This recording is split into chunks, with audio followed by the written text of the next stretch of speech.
Hey, Dina, have you washed these sheets properly? They smell like you, said my father-in-law as he laid on the sheets. If we had lived together, I might have experienced such bizarre scenes every day. Just the thought of it gives me the shivers. The divorce that resulted from this living arrangement marked the start of my new life. I am Dina. I am 60 years old and divorced. Others may think differently, but I believe that at 60, I still have a lot ahead of me. I taught myself how to use a computer, which was once a challenge, by reading books. I always want to be an enthusiastic woman who doesn't give up because of her age. Compete with the younger ones? No, I am still young, actually. But even I have faced tough times. The incident happened when I finally finished paying off the house mortgage. This was over a decade ago. I had contributed to the purchase of the house with my husband, Jim, in our 20s, and we had just finished paying off the mortgage. Jim said, "Maybe we should consider living together?" "What do you mean by that?" "You know what I mean. Living with my parents. I've said this many times, but it's a bit difficult." "Why?" "To be honest, I don't think your mother likes me very much. Living together would be hard for both her and me. The way things are now is best." "That might be true, but we won't know unless we try," said Jim. "Once we start living together, it won't be easy to stop, will it? You always seem to shy away from challenges." "Challenges, huh?"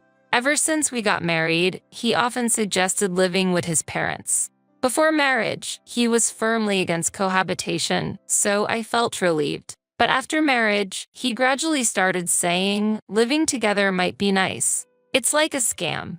I later found out that his mother often told him, "What will you do when we get old?" It's worrying.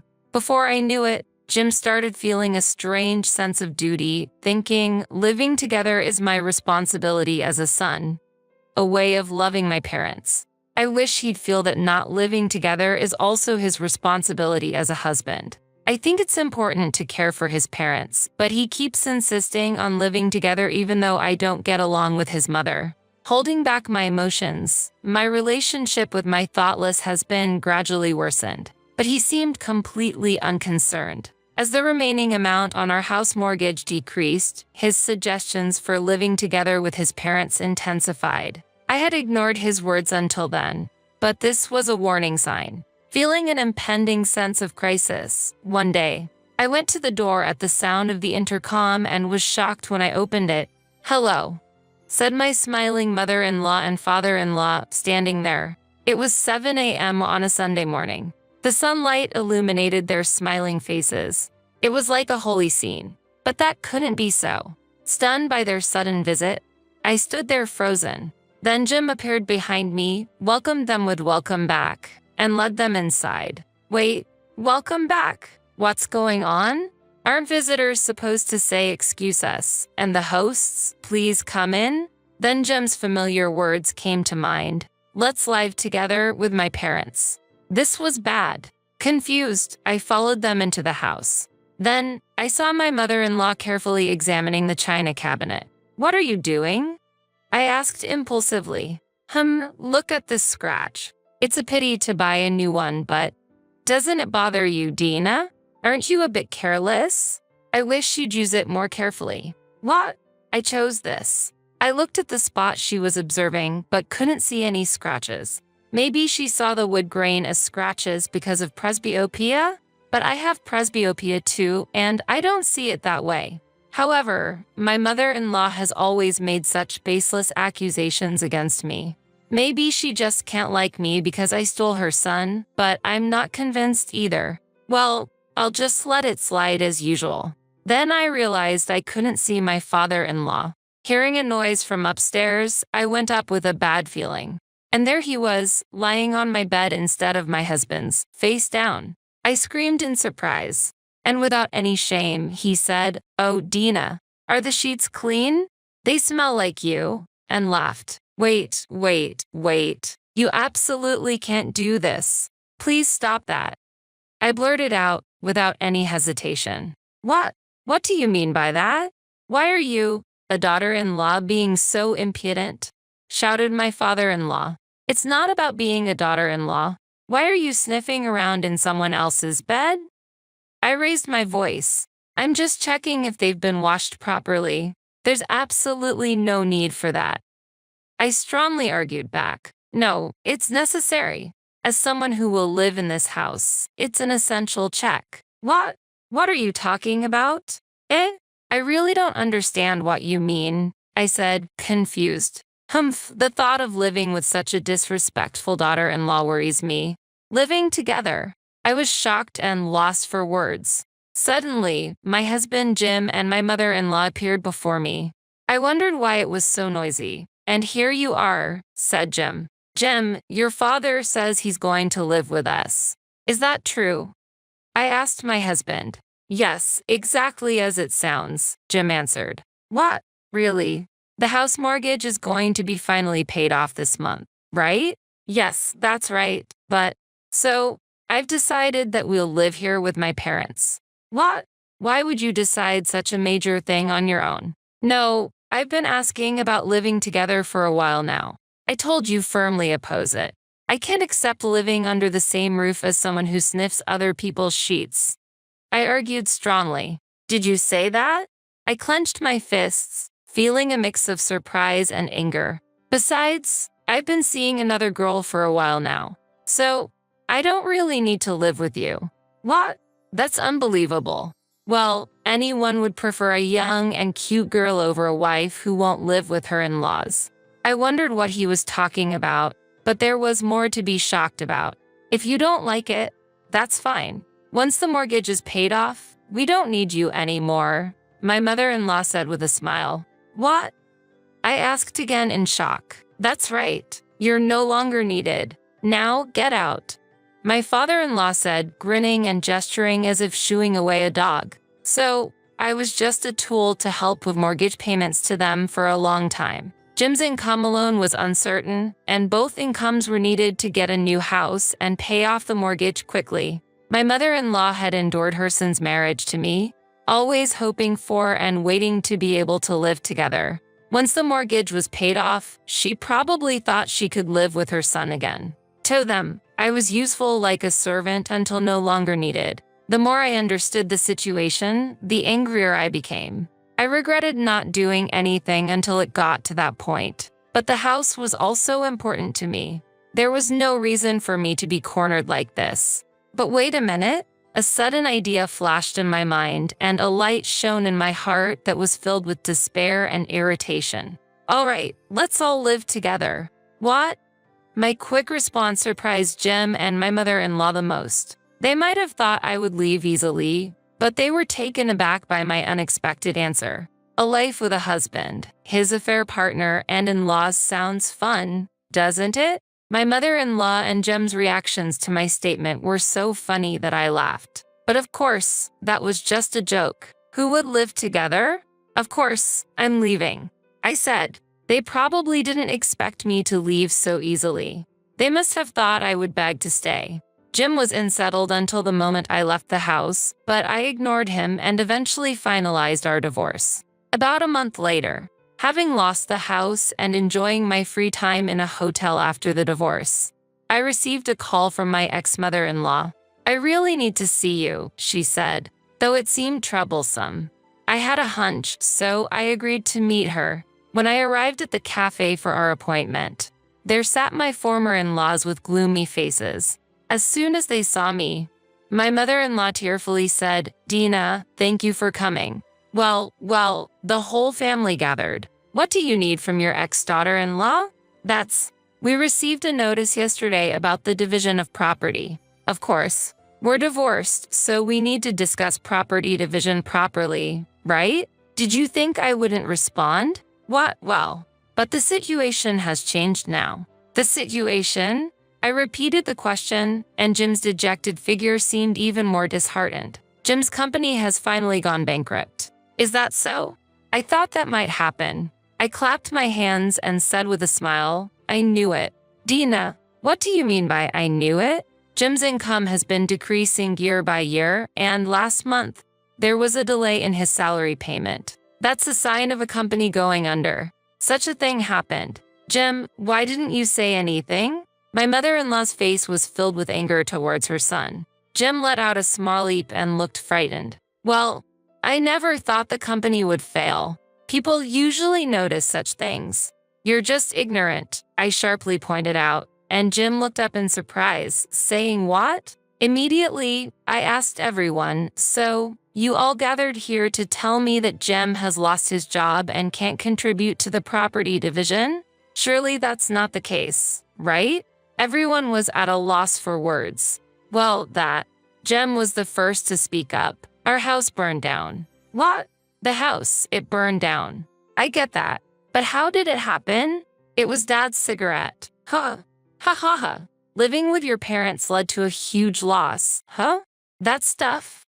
I couldn't help but burst into laughter. I had anticipated Jim losing his job. When divorcing, I thought to myself, I don't want to support such an irresponsible, unemployed husband, and living with his parents would bring more problems. There are also issues when caring for the elderly. So, divorcing was the best choice for me. But I never imagined that his father would burn down the house. This could be the perfect opportunity to speak. A mischievous idea awakened in me. Haha, I'm sorry, but it must be really tough for you. Since Dad and Mom left their home, they have nowhere to live and we don't know what to do. Jim said, truly unemployed and homeless now. Please stop saying things like that. I'm also living in a hotel at the moment, so I'm practically homeless too. But that will change soon as I'm about to get my own place. Really? Everyone was surprised at my news of purchasing a new home. Just the reaction I expected. You know that high-rise apartment near the station? I'm moving there soon. A high-rise apartment. Jim's and my in-laws' faces changed completely. Maybe a high-rise apartment is everyone's dream? For me, I chose it just because it has good security. I wasn't interested in higher floors and chose a lower one to avoid the stress of waiting for elevators. What? We want to live there, too. Dina, can we live with you? Please. Forget everything that happened before. Really, Dina? I'm asking to. As expected, my in-laws shamelessly asked to live in the ex-daughter-in-law's house. Their audacity was astounding. Could it be that my father-in-law planned to burn down the apartment as well? I'd like to help, but after all, I was just an unnecessary existence for you all. Just a wallet for mortgage payments. As I spoke sarcastically, my in-laws hurriedly started praising me. We've always admired your housekeeping skills. You certainly brighten up the home. You're thoughtful and beautiful. In contrast, our son was spoiled and grew up to be unemployed, and we can't handle him. Their only son, my ex-husband, was speechless watching them. Even a beloved son becomes unnecessary if he lacks the ability to support them. Such cruel parental thinking. Hey, living with so many people might not be bad, I said, and Jim and his parents looked surprised. It might be lively. Dina, what do you mean? Jim asked. Oh, I mean just what I said. As I smiled kindly, everyone's faces brightened. It's just, it might be a bit awkward to live with a divorced husband again. As I said this, my mother-in-law responded, Oh, that's true. Don't worry about it. Jim doesn't need to live with you. She said cheerfully. What? Jim was shocked. That's right. Jim can live somewhere else. We can live together with you. My father-in-law chimed in. Wait a minute, Dad, Mom. Why are you leaving me out? Jim protested. Because we can pay Dina for food with our pension, but you can't, his father explained. So, they planned to possibly live in the high-rise apartment and only paid for meals. I was about to say that, but chose to remain silent and observe the family discord I had instigated. Go ahead, fools, play right into my hands. Then, if you both are receiving pensions, you should find another place to live. We can't afford such wastefulness without a job, not knowing what our future holds. What future are you talking about? You're already in your twilight years. You're an elderly couple with unsteady feet. How rude. We're still healthy. If you're healthy, find a job and use that income for the future. I can't even take a bath or go to job interviews in my current state. Clean yourself in the river. You're always thinking only for yourself. What? You're saying that when you don't do it yourself, you're a failure, an arsonist. Who's the failure? You, the useless son. Unemployed and worthless. We don't need you. We're cutting ties. That's fine. I'd rather not have parents who disregard their son. During this family argument, tension filled the air between Jim and his parents. My mother-in-law, in a soft voice, tried to calm my father-in-law. You don't really mean to cut ties, do you? However, Jim's firm stance only fueled his father's anger further, and he refused to retract his decision to sever ties with him. Moreover, my father-in-law jokingly said to me, "This makes the room bigger, huh?" His words hinted that he had fully accepted a new life in the high-rise apartment, planning to live in my home. I asked with a bit of sarcasm, "Can't you misunderstanding something?" Everyone looked at me in surprise. The size of the room hasn't changed from the beginning. I have no intention of living with you all, I calmly stated. What do you mean by that, Dina? Asked my father-in-law. I replied indifferently, it doesn't have any deep meaning. I just said that having many people around would make life lively. Nothing more, nothing less. At that moment, my mother-in-law objected, "What? But from your words, it felt like you were considering living with us." I raised my voice slightly. It's quite interesting to see you two so easily choose life in a high-rise apartment over your son. Jim always disregarded my opinions and wanted to live with you, but what about now? Isn't it time to realize how unreasonable your proposals have been, Jim? Can't you see the reality even after your house has burned down? Then Jim looked at his parents with deep anger. Indeed, you're right, Dina. I believed in giving back to my parents, but it seems they never thought the same of me. Wait, Jim. My in-laws couldn't hide their surprise at his statement. Jim, I was wrong. Let's forget the estrangement.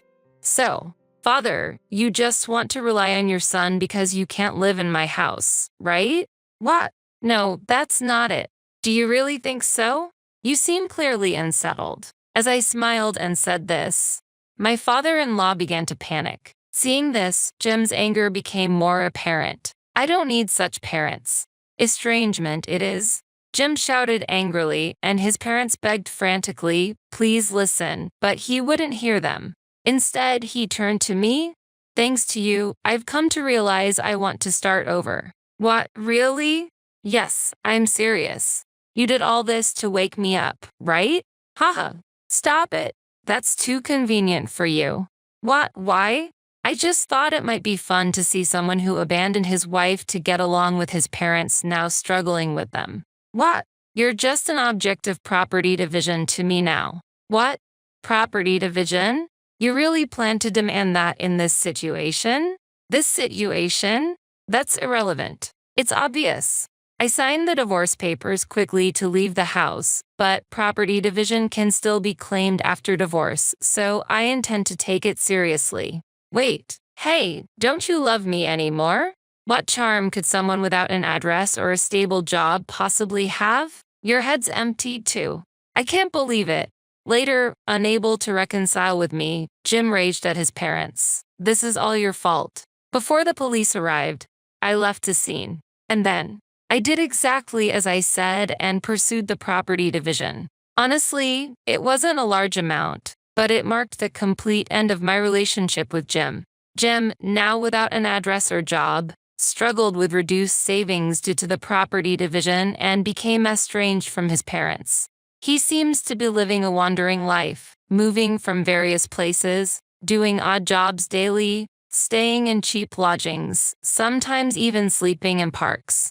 Unable to find stable work due to his age, he's leading a nomadic life. His parents didn't repair their relationship with their son and decided to live on their pension alone, essentially disowning him. They have always been a couple only concerned with themselves. Meanwhile, I have been living a relatively affluent life due to my investment activities I started before the divorce. Recently, I began attending a local programming school to improve my computer skills. I'm the only one in my age group, but I'm surrounded by children, making me feel like I have many grandchildren. Though I never had children, I find warmth in being surrounded by children in this way. A primary school girl named Tracy seems interested in knitting, and I sometimes teach her during breaks at the school. Watching her and other children join in knitting together brings a smile to my face. Despite a life full of ups and downs, I plan to continue living a life that's true to myself.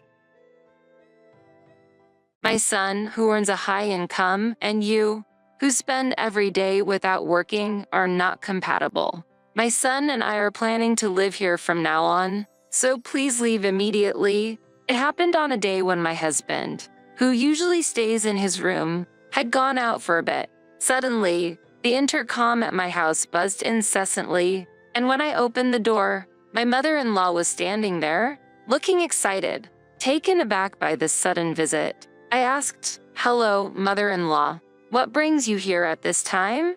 Before anything, answer the intercom immediately when it rings. Making me wait is quite rude, don't you think? I'm sorry, I was a bit tied up with work. Work? It's hard to believe you do any real work at home. I bet you're just lazing around, aren't you? That's not true. I'm genuinely working. I don't want to hear excuses. You live a comfortable life here every day, yet benefit from my son's high salary. I think it's unfair. We intend to start a new life here, just my son and I. Could you find somewhere else to go?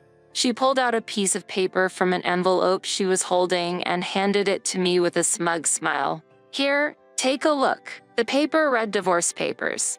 Moreover, my husband's section was already filled out. Wait, are these divorce papers? Yes. He's also come to realize he can't be with you any longer.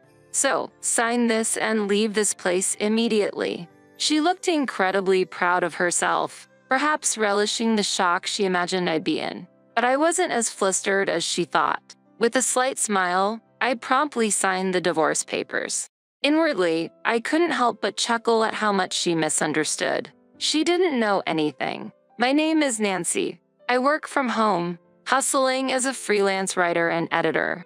I used to work for a publishing company, so I've leveraged that experience to maintain a stable income even now. While working at the publishing company, it wasn't uncommon to work late into the night or even on weekends.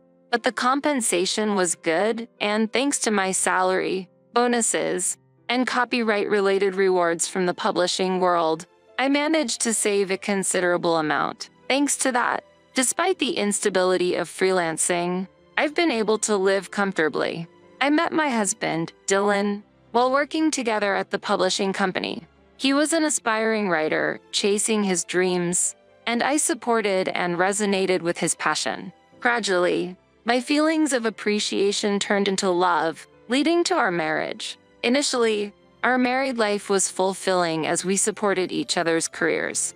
Upon getting married, I started freelancing, switching to working from home. Until then, I believed both my husband and in-laws understood and appreciated my career and income. However, as time passed, it seemed their misunderstandings about my work grew. My in-laws held traditional values. In their generation, the concept of working from home wasn't common. They also perceived freelancing as unstable, especially compared to my husband's regular employment, and thus devalued my work. Additionally, Dylan began telling his parents how successful he had become as a renowned writer. Because of this, the cold attitude of my in-laws towards me intensified. Every time we met, they'd sarcastically say things like, "Oh, look, it's Nancy who doesn't seem to work much. What brings you here today? Looking for a job recommendation?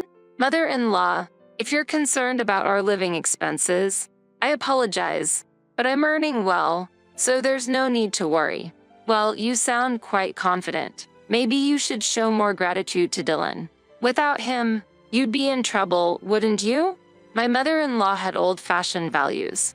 In her generation, women typically managed the household while men worked outside. Thus, seeing me work from home, she likely assumed I was shirking housework. The story paints a picture of generational and cultural differences, misunderstandings, and challenges within a family. Mother-in-law, freelancing means that you can earn a good income even without going to an office and working from home. Nowadays, with technological advancements, we can work from anywhere, and my job falls into that category. However, my mother-in-law responded angrily, all you do is talk back. You're such an unpleasant daughter-in-law. It just doesn't look natural for a young woman to be messing around with a computer at home all day. Lately, these kinds of conversations had been recurring, and I was honestly getting a bit tired of it. I swallowed down my retort, thinking, not this topic again. Inwardly, I thought, in reality, I'm the main breadwinner, and I handle most of the housework, but I didn't say it out loud. In the beginning, her occasional complaints only occurred when Dylan wasn't around, but recently, she's been saying them more openly, especially during family dinners at her house, which felt more like a session to criticize me than anything else. Despite being invited, only Dylan's portion of food would be on the table. There was no seat for me, making it very uncomfortable. Moreover, she seemed to badmouth me to other relatives, and I could hear whispered comments, which were very unpleasant. I was often taken aback by her and my father-in-law's attitudes, but Dylan's silence also irritated me. On top of that, they saw Dylan as a successful author and relied on him for money, often asking him to buy things. This was funded by the money I earned. Initially, it was a small amount, but lately, I noticed we were spending almost $2,000 monthly for his parents. I decided to tell Dylan, I want you to stop giving my earnings to your parents without asking me. But his response was colder than I expected. You're earning money while relaxing at home, right? It's easy money, so why not let my parents use a bit of it? Wait, Dylan, do you really think I'm just lounging around at home to earn my money? I couldn't hide my shock at his words. It felt like the last straw. I felt betrayed, confused, and sad. Even though there were challenges with his parents and our differing backgrounds, I believed Dylan was on my side, which helped me persevere. That reassurance was shattered by his words. Dylan, who I thought understood my feelings and efforts, ended up joining those who mocked me behind my back. I remembered our first date when he passionately talked about his work, shared dreams, and values. I was drawn to his enthusiasm and sincerity. But lately, he seemed to have forgotten his dreams and passion and spent his days aimlessly, often engrossed in games. And that figure was completely different from the person he was when we first met. Games aren't bad in themselves, but his obsession made him neglect his passion for writing, which saddened and angered me. I started questioning if I should continue my future with Dylan. If my relationship with Dylan continued, what would become of my life? Even when I tried to imagine a future with him, I could only see a bleak future. Thus, I decided to divorce him and secretly began looking for a new place to live. I searched online for apartments suitable for singles and visited a few properties for viewing. Focusing on apartments with a quiet living environment and strong security, I finally decided on one property. One day, while Dylan, who usually played games in his room, was out, my mother-in-law visited. Surprised by her sudden visit, I opened the door. Without waiting, she sat on the living room sofa and bluntly said, "Nancy, you should leave this place. What are you saying all of a sudden?" I was too shocked to respond. Isn't it obvious? You're bad at housework, and even after Dylan became a popular author, you haven't changed. Above all, you can't even work properly. But I've told you many times that it's a misunderstanding, haven't I? However, my mother-in-law interrupted me, smiling gently. I plan to live here and support Dylan. Taking care of him is much better than looking after that noisy old lady. By noisy old lady, do you mean Dylan's grandmother? Yes, that woman who is technically my mother-in-law. Even though I've done so much for her, she always finds fault. She shows no gratitude, and I'm fed up. If I live here, I can take care of Dylan, and he can focus on his work without any hindrance. Isn't that wonderful? With that, she pulled out a piece of paper from the envelope she held. So, would you please leave this house immediately? As I listened to her words, I accepted the divorce papers she held out. They had been signed by Dylan. Did Dylan really sign this? A little while ago, I suggested to Dylan that it might be better for both of you to get a divorce. It seems he was fed up with you two because he signed it without hesitation, she said with a playful tone. Everything that followed happened so quickly.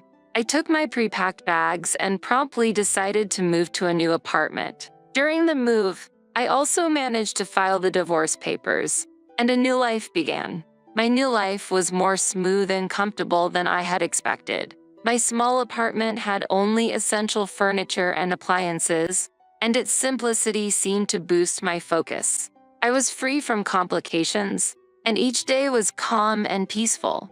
I'd wake up to natural light streaming in through the window and the sound of birds chirping in the distance.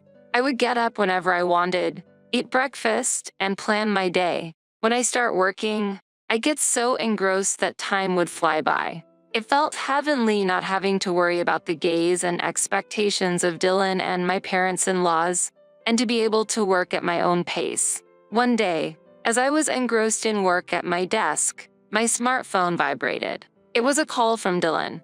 I hesitated but decided to answer. "Nancy, please come back right now." A desperate Dylan pleaded. "Why would you want me to come back all of a sudden?" To be honest, my parents found out I lied about being a popular author. I'm under immense pressure now. They're even talking about moving in, expecting to live off my earnings. So, please, can you come back? I see, but returning isn't that simple. You chose to sign the divorce papers, didn't you? So did I.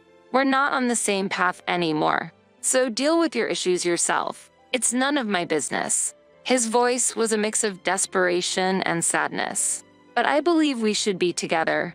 Please come back. Firmly, I responded, "We've chosen different lives now." I could hear Dylan taking a deep breath on the other end. "I understand, but since the divorce, there have been many troubles, and it's costing me a lot. I need assistance with expenses like the care fees for our parents and compensations for the chaos it caused." "Why are you suddenly talking about this? I think your decisions played a part in ruining all of my plans." "How dare you? Remember when we were married how you and your parents mocked me? I didn't want to say this, but now you seem like an enemy. Your financial troubles arise because you don't work properly. Find another way to sort it out. I wish you wouldn't rely on me for everything." With that, I ended the call. Despite numerous subsequent calls from Dylan, I blocked him and changed my number. A few months later, I happened to pass by where his house used to be. Instead of his house, there was now just an empty land. A nearby resident told me about the recent disputes at his place, with police getting involved at times. The neighbor's words seemed to contain all the emotions of the situation.